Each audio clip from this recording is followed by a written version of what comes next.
termasuk yang didik anak. Tolong semua yang punya anak dan yang akan punya anak, jangan lolos dari 4 hal. Anakmu harus menguasai 4 ini, harus oke dengan 4 hal. 1, akhlak, tidak ada tawaran.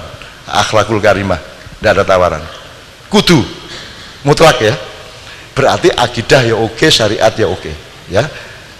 Kalau ini bolong, saya tidak jamin yang lain-lainnya. Jadi akhlakul karimah kudu beres, mau limo gak oleh temen ya. Nomor 2, kamu harus terapkan militer di rumahmu.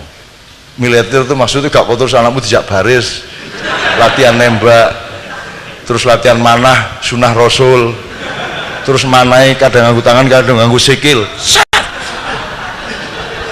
Ono saya mana nganggu sikil barang itu. Anakmu itu dilatih disiplin sekeras mungkin. Jangan terjebak oleh kata-kata anti kekerasan. Kalau di Unibra di sini dimulai kekerasan itu diganti. Salah, violent itu bukan kekerasan bahasa Indonesianya, kekejaman. Anti kekejaman, nek kekerasan lapo anti. Lah nek kon gak keras metenge ya apa? Kudu keras. Lah kalau tiang bendera lembek lah gak ngadeg gendarone. Tiang harus keras, tembok harus keras. Ya toh, ilmu itu keras, limo adalah limo, keras. Kok anti kekerasan ya apa karepmu? Lah ngelemprok terus kan. Anti kekejaman. Bener enggak? Kalau Anda di Unibro ganti itu tok, itu sudah revolusi besar. Sudah lumayan. Anti kekejaman, bukan anti kekerasan. Kekerasan harus, tulang harus keras. Endas, lan endas gak keras sih lho. Kayak godir ini. Lah nek endasmu godir ya apa? Ya kudu keras. Gimana toh ini bahasa Indonesia ini gimana toh ya Allah? Anti kekejaman. Oh, kekerasan belum tentu kejam. Halus pun bisa kejam, bener nggak? Dan ya Allah, ya apa sih arek-arek iki kok keliru iku lho.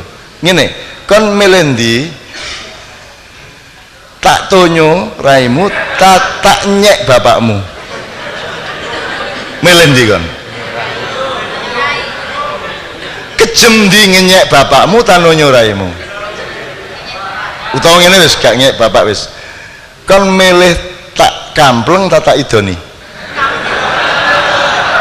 Yang mana yang kejam? Yang lebih kejam kan ngidoni, karena itu menyangkut martabat. Kalau cuman dipukul itu hanya menyangkut fisik, meskipun sedikit dimensi martabat. Tapi kalau ngidoni, jundu apa? Yang jundu itu sudah mulai kekejaman. Apa mana kok nyeluk kon dengan nama bapakmu? Ya, misalnya loh, misal jenenge bapak sampean jenenge Paidi, oke. Kon regane di, gelung kan. Kalau langsung berabak toh, ya toh ya. Padahal apa salahnya? Wong itu nama bapakmu. Dan tidak ada urusan pukul, tidak ada urusan ngampleng, tapi itu kan kekejaman yang luar biasa, betul enggak? Tolong difilnah itu mas kata itu doang anti kekejaman, bukan anti kekerasan. Keras kok enggak boleh. Makanya yang nomor 2 tadi harus anak harus mengalami kekerasan. Kekerasan itu adalah sembayang titik, kudu gelem titik, tangi titik, wis jam 5:30 adus titik, keras. Nek luwes gak sekolah anakmu. Ya enggak? Nek lembek gak dadi kan. Mudah-mudahan ini kelihatannya cuma ilmu kata, tapi ternyata sangat substansial. Iya Mas ya? Oke. Iki manco, iki kan jawab. 2 ya. Akhlak, militer, disiplin. Nomor 3, akuntansi. Perkenalkan anakmu, biasakan anakmu untuk menghitung segala sesuatu, bukan ngitung dalam arti util, tapi memanage, ngerti hitungannya. nek aku ngene ibuku atine ya apa, nek aku ngene guruku ya apa, nek aku ngene meneh terus aku ya apa. Jadi punya hitung-hitungan terhadap kehidupan. Syukur punya hitungan bisnis, punya hitungan manajemen, tapi dengan akhlak yang bagus dan disiplin yang juga sudah bagus, dia tidak mungkin menjadi bisnis oriented atau kapitalis. Kapitalisasi boleh sebagai salah satu unsur dari karier yang berakhlakul karimah, tapi tidak boleh kapitalisme menjadi pusat perilaku hidupmu, kan gitu. Tapi tetap kudu ngerti, tetap kudu ngerti yang ketiga, akuntansi ini ya. Kecil diperkenalkan dijak ngitung, arek cilik lak gak ora Bu, ono arek SMP kelas 1 ngomong ini, mah mbok sudah toh ke ATM toh, kan tinggal ngambil. Loh gak ono duit, gak iso jelasno ibune. Jadi anak itu dipikirnya kotak itu tempat uang, kita punya kartu tinggal ngambil, kan padahal urusannya adalah kita punya simpanan apa tidak, kan gitu. Anak ini ndak ngerti, nah harus dipingin ngerti. Jadi njaluk opo dikandani sik ya, iki gak apa-apa tak tukokno tapi kan dulu ya, iki regane sakene meneh-meneh nek kon misale gak iso tuku ngene-ngene iki aja getun, mulai saiki kudu sinau nyambut gawe, kudu sinau akuntansi. Jadi anak saya itu beli apa saja diajak ngitung sama ibunya, bahwa kamu besok-besok belum tuh bisa beli ini, kalau sekarang kamu ingin makanan ini, minuman ini, es krim itu, jangan lupa besok-besok kamu harus beli sendiri, tidak bisa mendapatkan saya atau ibumu untuk membelikan. Kamu harus mulai ngitung hidup. Jadi akuntansi itu maksud saya. Jadi muhasabah kalau bahasa Arabnya, muhasabatul hayat. Nomor 4, IT. Jangan ada yang tidak menguasai IT di wilayah apapun. Syukur Anda menjadi programmer, sebab seluruh penipuan yang menyangkut Anda itu yang ngerjain adalah programmer. Sehingga no konsentrasi sarafmu ngene mergo ndelok film ngene, omongan ngene, itu semua programmer. Jadi Anda harus jadi programmer, paling tidak fardu kifayah, harus ada di antara Anda yang menjadi programmer, gitu ya. Anda harus menguasai server, Anda harus menguasai macam-macam. Kalau perlu Anda juga hacker-hacker dan cracker-cracker, dalam arti untuk perjuangan, gitu ya, dalam arti untuk perjuangan, gitu ya teman-teman sekalian ya. Ini titipan pertanyaan dari teman-teman saya juga. Namanya siapa nama? Yusi dari FK. Bagaimana ya sikap kita sebagai seorang pendidik menghadapi perubahan kebudayaan di kalangan mahasiswa saat ini?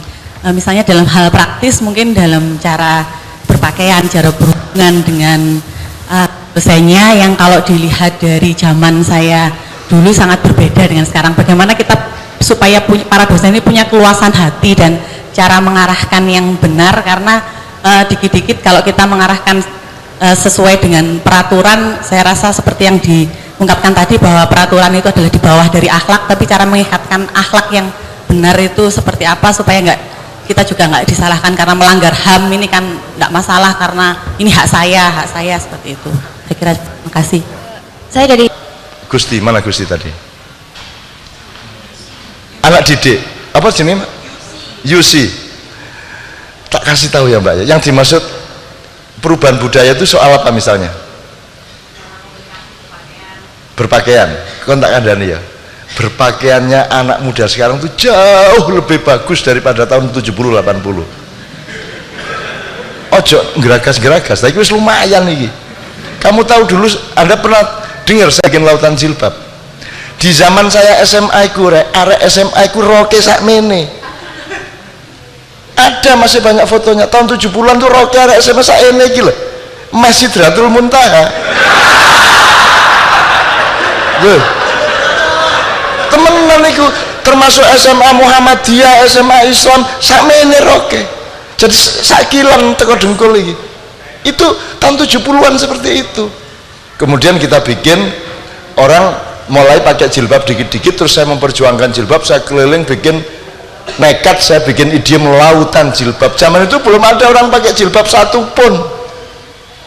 Kemudian mulai pakai mahasiswa pertama, baru kemudian ibu-ibu kelas menengah, kemudian ibu-ibu di pasar, mulai sekarang benar-benar lautan jilbab. Aku biyen iku wani ngomong lautan iku jan-jane ya mergo gak roh. Nek aku sadar betul gak wani ngomong lautan, lagi kolam jilbab wis lumayan. Tapi aku nekat lautan jilbab, dan itu drama terbesar dan rekor penonton terbesar adalah drama lautan jilbab. Jadi belum pernah ada drama yang penontonnya sampai 35.000 ke atas, hampir 40.000 di Stadion Madiun, di Makassar, di Jogja, di mana-mana. Yang sekarang harus Anda bangun itu budi pekerti. Bayangin Pak Nuh itu bikin 18 pilar karakter atau apa itu. Itu tidak ada yang tentang menghormati orang tua dan guru, itu tidak ada. Eling no Pak Nuh itu waktu dia jadi Mendiknas. Saiki guru diremehno karo murid, nggih ta mboten? Engko nek guru untuk kereng didik melanggar HAM, Anda dihancurkan memang oleh penjajah, oleh kolonial-kolonial. Dulu kolonial datang membawa bedil, kolonial sekarang masuk ke undang-undang, masuk ke sistem birokrasi, masuk ke rubrikasi negara. Hati-hati, dan itu yang harus Anda perjuangkan. Jadi Anda harus cari cara, ya opo arek iki carane tetap bisa disiplin meskipun saya menghindarkan tuduhan pelanggaran HAM. Masih banyak cara, nggak perlu ngampleng, nggak perlu nyamblek, nggak banyak cara. Jadi mendelik ya iso toh. Wong gitu itu asal nggak nyentuh kok. Yang namanya setiap zaman punya jalan keluarnya sendiri. Yang penting Anda melakukan yang memang harus Anda lakukan. Jangan cemaskan mengenai dunia. Dunia milik Allah dan Allah mengkhalifai. Inna nazalna dzikra wa inna lahu lahafidun. Allah menjaga semua yang cinta kepadanya. Tenang aja, ya. Rodok ngeluh meneh iki, tak dudu sing gak gawe iki. Oke. Ndak mendidik anak itu saya ndak bisa, Dek. Ndak bisa mendidik anak. Yang namanya mendidik anak itu adalah kita mempelajari Tuhan maunya apa, dia itu siapa, itu kita kuntit terus. Yang namanya rampak itu tak kuntit terus, ini siapa, dan takjub saya luar biasa kepada Allah gitu loh. Gusti Allah nggak ya apa koyok ngene iki, arek iso koyok ngene iki apa. Jadi anak saya itu di sekolahnya dia setiap tahun mendapat piala keteladanan. Kok teladan piye? Dia adalah anak yang sangat berdisiplin, padahal nakal. Lu kok iso kon oleh piala disiplin? Apa? Ya enggak sih. Itu tak enggak sih, itu kan juga istilah saja, dia bilang gitu. Terus prakteknya kamu gimana di sekolah kok bisa dapat piala kedisiplinan? Guru-gurunya mengatakan, oh rampak itu anak yang berperan di sekolahannya, dia bukan rampak. Dia ngemong teman-temannya, dia tidak pernah emosional, dia selalu ngalah, dia selalu menjaga keseimbangan. Jadi nek konco-koncone ku ngomong, wah rampak itu pahlawan kebenaran gitu. Wah cilik-cilik itu ngomong. Tapi saya juga tidak boleh gede-gedein rampak, tidak boleh juga, jangan juga GR-GR sama anak kita. Cuman anak ini memang oleh Allah memang dipasang untuk sesuatu yang sedang saya cari terus-menerus. Jadi jangan meminta anakmu jadi rampak, sebab rampak itu juga tidak sama dengan saya, tidak sama dengan Sabrang, tidak sama dengan siapapun. Allah punya maksud, kita teliti terus tiap hari. Jadi jangan mencetak anak, yang penting kita teliti Tuhan maunya apa sama anak ini. Pertanyaan-pertanyaannya yang terakhir kan kemarin ibunya pergi ke Australia 10 hari, kan saya punya waktu sama rampak ngobrol, berdiskusi macam-macam, dan selama 10 hari sama saya itu tidak ada anak kecilnya sama sekali. Dia bukan anak kecil sama sekali, segala sesuatunya runding, semua gampang, terus tak colong-colong nilai-nilai yang mendasar-mendasar. Terus kemarin begitu ibunya datang, dia berangkat sekolah, saya tanya, Rampak, sip ya kita kemarin kan diskusi banyak nih, inget tau kemarin apa saja poinnya yang kita diskusikan. Terus dia ngomong ini, sebentar, saya sedang mendaftari ayah ini, sebentar yang dimaksud ini ceramah yang nomor berapa ya? Asu ya, ceramah nomor berapa jadi aku ini digadulinan karo dek, oh ya iki bapakku ceramah ya wis tak rungokne, iki nomor saene ngono lho. Aku dadi dek iki selalu lebih tua dari orang yang berkomunikasi dengan dia gitu. Nah itu Allah, konsepnya ke Allah, jangan ke dia. Karena Allah itu mentakdirkan sesuatu, itu namanya personalitas, itu ditentukan oleh Allah. Kamu nyari, kamu meneliti, karena si rampak dan anak-anak siapapun sebenarnya mereka sedang berproses meneliti siapa dirinya. Dan rampak itu peneliti yang luar biasa atas dirinya. Sebentar, aku ini masih takut loh sama hantu. Bentar, aku takut, dia ngomong ngono. Nah kalau gitu kita analisis, kamu takut itu hantu apa konsepmu hantu? Terus kayaknya sebenarnya yang saya takut itu konsepku sendiri. Ngomong ngono kuwi. Jadi dia bisa analisis gede. Nah ajarilah dia berpikir jernih, ya analisis yang apa? Yang ojo GR, ojo minder. Jangan gede-gede, ojo jatuh turute gitu ya. Oke.